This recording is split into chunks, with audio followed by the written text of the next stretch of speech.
I can just say, without mentioning the statistics, gender-based violence it's a concern. It's becoming a concern in our region. Kunene region is not in exception to the other region within the whole Namibia. We have the area like Ocho. We have the area of Korihas. We have the area of Kamanya, Pochikondo.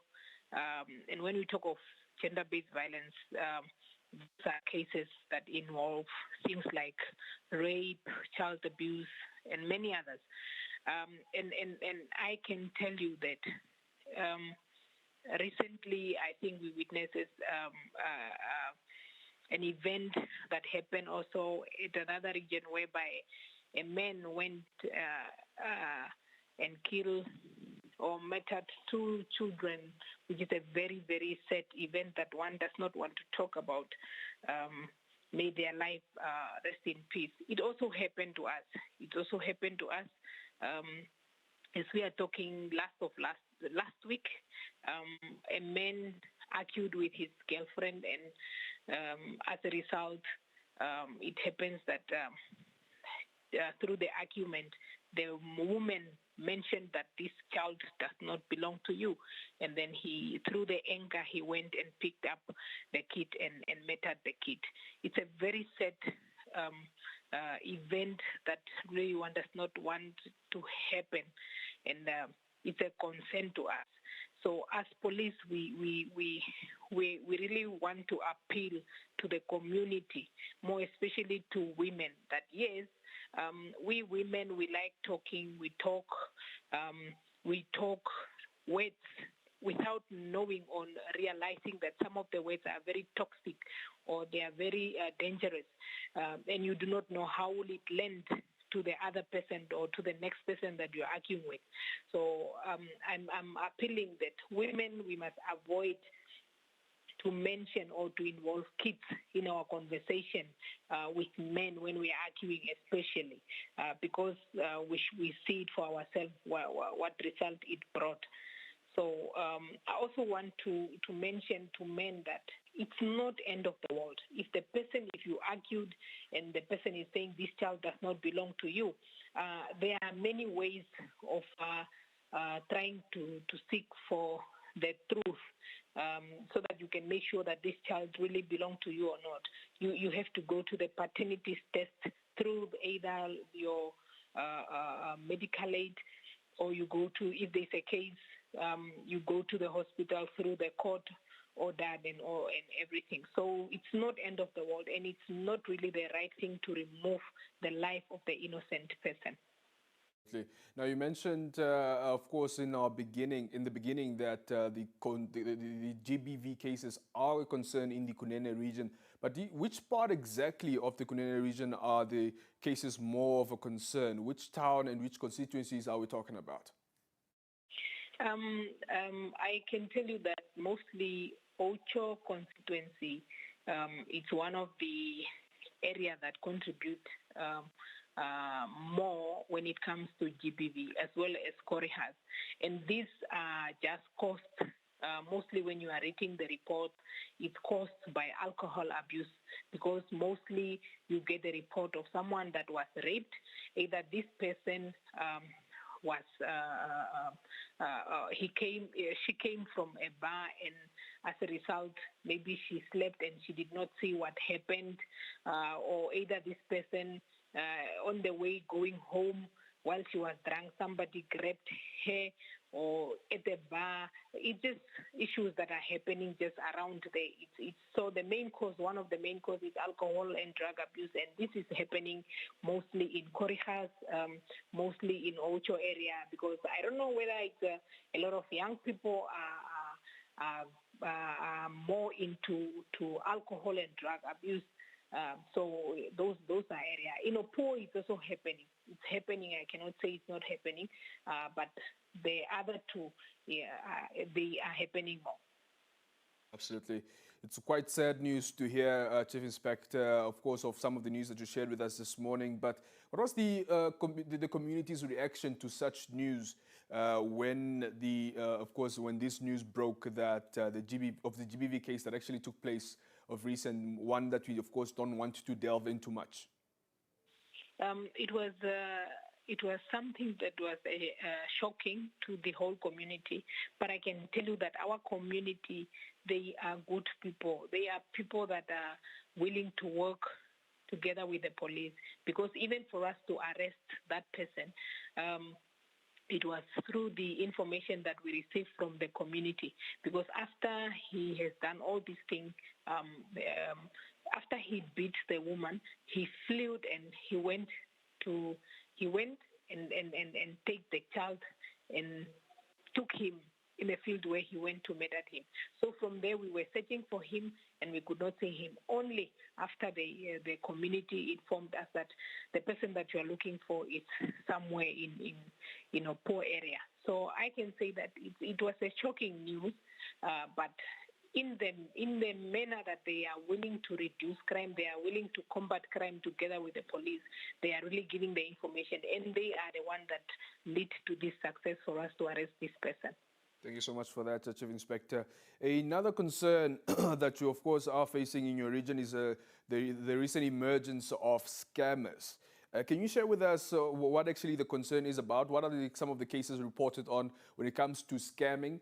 You can also just share with us some of the warnings that you are sharing with the public when it comes to the rise of scamming in the Kunene region. So, Bonnie, before I come to that question, I just wanted to say on GBV today, as of today, until Friday, we are having the event of GBV that is that is taking place in our region. It's a training being conducted. It started with the police officers, community policing, and the GBV officers within the region. They have been trained, they have been capacitated to know what is GBV, how to deal with GBV. So for today and tomorrow, the training is to the police officers.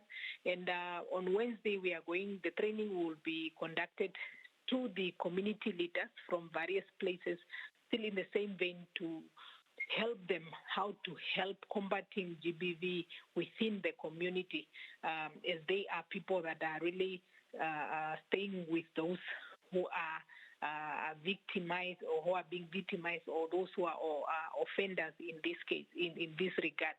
And on Thursday and Friday, we are going to conduct awareness to the community, still on the same issue of gender-based violence. So Thursday we will be in the area of Sesfontein, because Sesfontein, I just omitted it. It's also one of the areas where there are GBV cases also being reported.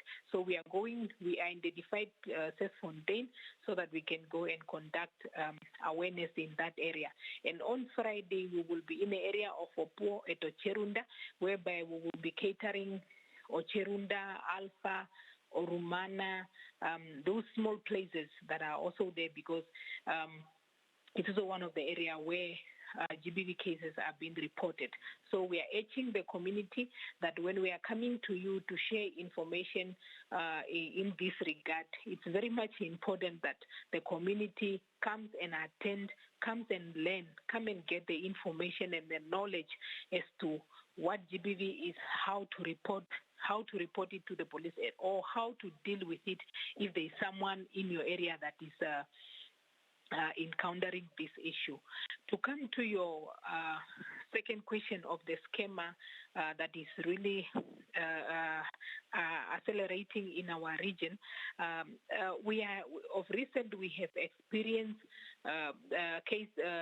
not cases but reports of individuals that are being called by a certain individual pretending to be a police officer. When he's calling, he say he is Chief Inspector Amakali. So I'm mentioning so that whoever is listening will be aware that if a certain person call you, or a certain individual calling you, telling you that I'm Chief Inspector Amakali, calling you from Wewe, Another day he used it that he's calling from Chume police station.